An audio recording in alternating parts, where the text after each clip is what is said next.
Το όνομα της ομάδας μας είναι Αλανιάριδες. Αυτό το διαλέξαμε για δύο λόγους. Αφενός είναι ένας φόρος τιμής στον Alan Turing, ο οποίος ήταν από τους πρωτεργάτες της επιστήμης της πληροφορικής. Και κατά δεύτερον, στον παγκόσμιο διαγωνισμό της Microsoft θέλαμε να κάνουμε ένα λογοπαίχνη που δεν θα καταλάβαιναν πολύ καλά οι ξένοι διοργανωτές και να δείξουμε μια καθαρά ελληνική λαϊκή λέξη. Το Turing Machine βασίζεται στην ερευνητική ομάδα του Οικονομικού Πανεπιστημίου Αθηνών, ομάδα επεξεργασίας φυσικής γλώσσας. Λέγαμε θα πάρουμε αυτός ο ηλεκτρονικός ξεναγός, είναι μια πολύ καλή ιδέα, έχουμε την πρώτη ύλη, πρέπει να το φτιάξουμε έτσι ώστε πια να μπορεί να χρησιμοποιηθεί. Και αυτό κάναμε. Η ιδέα για το project του Turing Machine δημιουργήθηκε κάποια στιγμή όταν είχαμε πάει στο αρχαιολογικό χώρο στο ναύπλιο της αρχαίας Τύρινθας, όπου όταν επισκεφθήκαμε το χώρο, το μουσείο είχε κλείσει και αναγκαστήκαμε να περάσουμε απλά να δούμε τα εκθέματα που υπήρχαν στον αρχαίο χώρο. Εκεί μάλιστα έχει μια εντυπωσιακή στοά, η οποία είναι εκπληκτική και μας έκανε τρομερή εντύπωση και προσπαθούμε να μάθουμε περισσότερες πληροφορίες για αυτήν και δεν υπήρχε τίποτα. Ούτε καν μια πλακέτα που να σου λέει τι είναι αυτό που βλέπεις. Διαπιστώσαμε πως στα μουσεία και στους αρχαιολογικούς χώρους που από παιδιά επισκεπτόμαστε, δεν υπήρχε παντού η κατάλληλη υποδομή και θέλαμε έναν ενιαίο ξεναγό που θα μπορώ, είτε είμαι στο Μουσείο της Τύρινθας, είτε είμαι στο Αρχαιολογικό Μουσείο της Ακρόπολης, να μπορέσω να μαθαίνω πληροφορίες περισσότερες για τα εκθέματα που βλέπω γύρω μου, με μια πολύ καλύτερη εμπειρία ως επισκέπτης.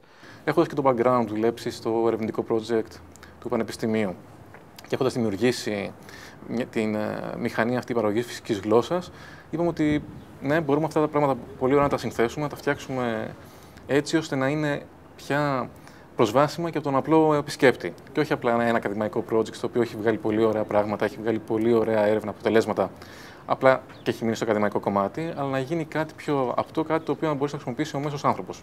Έτσι λοιπόν αποφασίσαμε να φτιάξουμε το Turing Machine.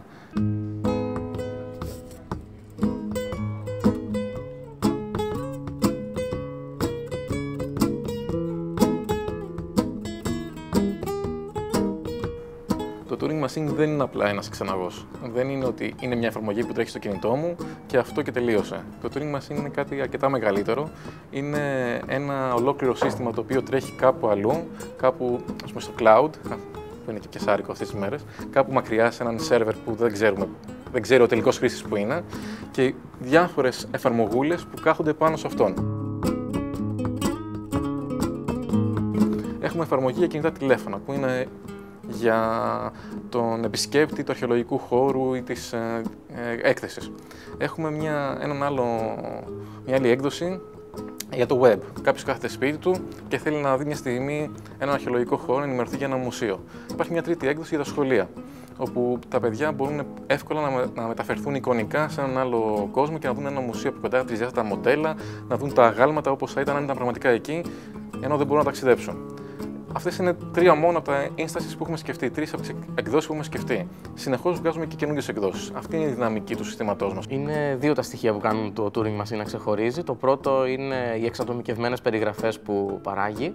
Δηλαδή, κάθε επισκέπτης, αν είναι ενήλικας, αν είναι παιδί, θα δει διαφορετικά πράγματα στο κινητό του. Θα δει πράγματα που τον ενδιαφέρουν και όχι τις στατικές απρόσωπες περιγραφές που είχαμε συνηθίσει όλο αυτόν τον καιρό. Το δεύτερο στοιχείο που κάνει το Turing Machine να ξεχωρίζει είναι το γεγονός ότι προσφέρει μια ενιαία εμπειρία για όλα τα μουσεία και όλους τους αρχαιολογικούς χώρους που θα εισαχθούν στο σύστημά μας. Δηλαδή, κάθε μουσείο θα χρειάζεται να έχει τη δική του ξεχωριστή εφαρμογή για τον επισκέπτη, αλλά όλα μαζί πλέον θα έχουν τη δυνατότητα να εισάγονται στο Turing Machine και ο επισκέπτης να βλέπει μαζί με το Μουσείο της Ακρόπολης, να βλέπει και γειτονικά μουσεία, να βλέπει την ξενάγηση για την αρχαία αγορά, να βλέπει για το Μουσείο Μπενάκη. Γενικότερα θα μπορεί να βλέπει οποιαδήποτε μουσεία και να γίνεται και διαφήμιση από το ένα προς το άλλο.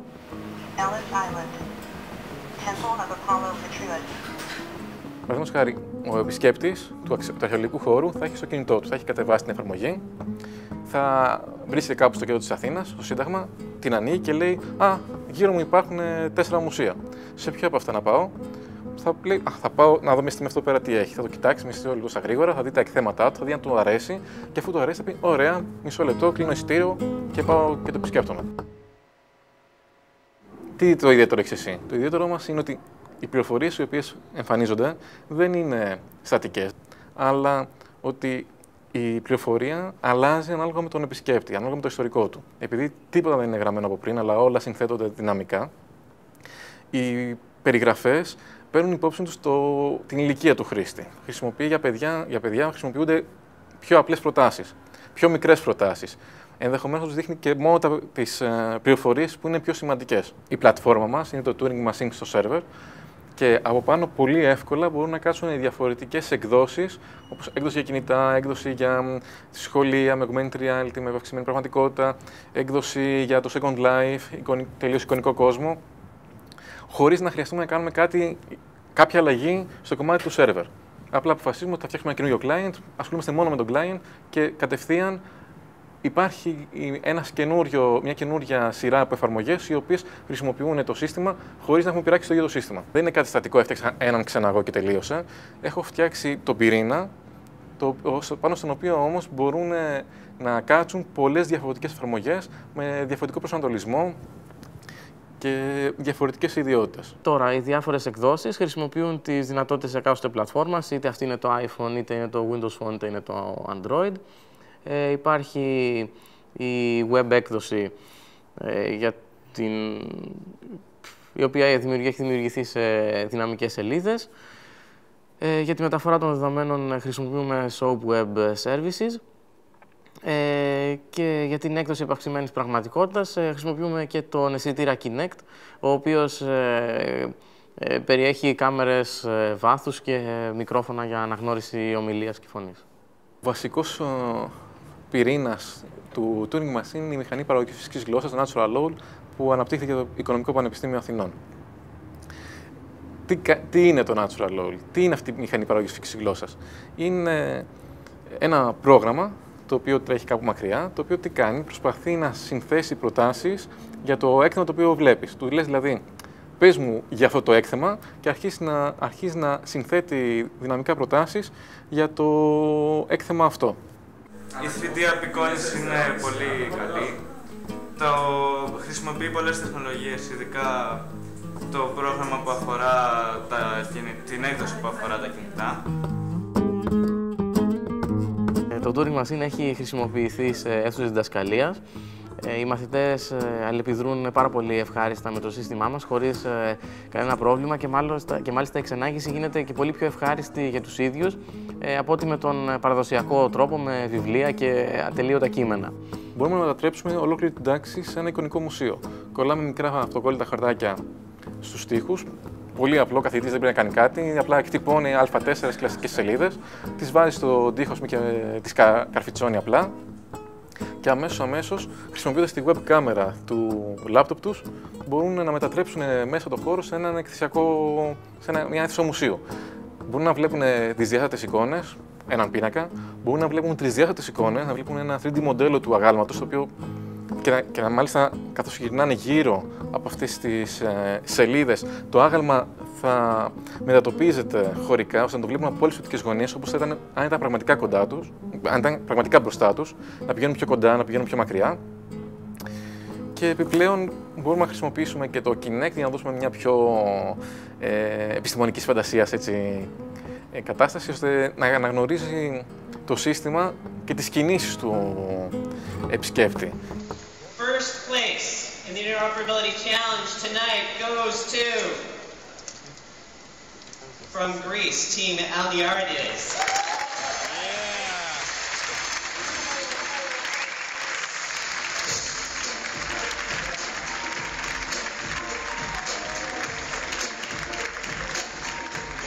Το 2010 το Turing Machine απέσπασε την πρώτη θέση στους ελληνικούς τελικούς του διαγωνισμού της Microsoft Imagine Cup. Το 2011 κατάφερε να προκριθεί στους παγκόσμιους τελικούς που διεξήχθησαν στη Νέα Υόρκη και εκεί να κατακτήσει την πρώτη θέση μεταξύ όλων των χωρών που συμμετείχαν. Για την ακρίβεια συμμετείχαν 70 χώρες περίπου και πάνω από 350.000 φοιτητές από όλο τον κόσμο. Και την ίδια χρονιά, λίγο νωρίτερα, είχε κατακτήσει και την πρώτη θέση στο Πανελλήνιο Διαγωνισμό Επιχειρηματικότητας που διοργάνωσε το Δημιουργό.com. Αυτό έγινε πριν 1,5 χρόνο. 1,5 χρόνο δεν πολεμάγαμε μόνο για το καινούργιο διαγωνισμό της Microsoft για να πάμε στο παγκόσμιο. Αυτό που κυνηγούσαμε είναι ότι το πρώτο μας όνειρο ήταν, και το πιο σημαντικό, να το χρησιμοποιήσει κάποιος. Αυτό που θέλουμε τώρα είναι να διαθέσουμε το Turing Machine εμπορικά, προκειμένου να είναι διαθέσιμο για όλους τους επισκέπτες αρχαιολογικών χώρων και μουσείων. Για να γεμίσουμε αυτό το κενό, του περιεχομένου, αυτό που κάνουμε είναι ότι είμαστε σε επαφή με κάποια μουσεία και διάφορους άλλους εκθεσιακούς χώρους, έτσι ώστε να συνεργαστούμε και να μπορέσουμε πια να έχουμε τα πρώτα tours, τις πρώτες ξεναγήσεις στην εφαρμογή μας.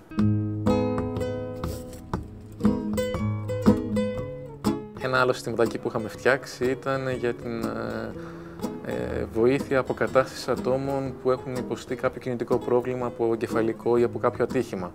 Χρησιμοποιώντας πάλι το Kinect, την κάμερα αυτή αντίληψης του χώρου, μπορούσε να βοηθήσει τον ασθενή να κάνει κάποιες ασκήσεις ώστε να επανέλθει η κινητική του ικανότητα. Αυτό που προσωπικά θεωρούσα ως μεγαλύτερη ανταμοιβή είναι να πάω κάποια στιγμή σε ένα μουσείο και να δω εκεί τους επισκέπτες από την άλλη άκρη της γης να χρησιμοποιούν το Turing Machine στο κινητό τους. Και μάλιστα να τους βοηθάει να κάνει την περιήγησή τους πιο εύκολη και πιο ευχάριστη.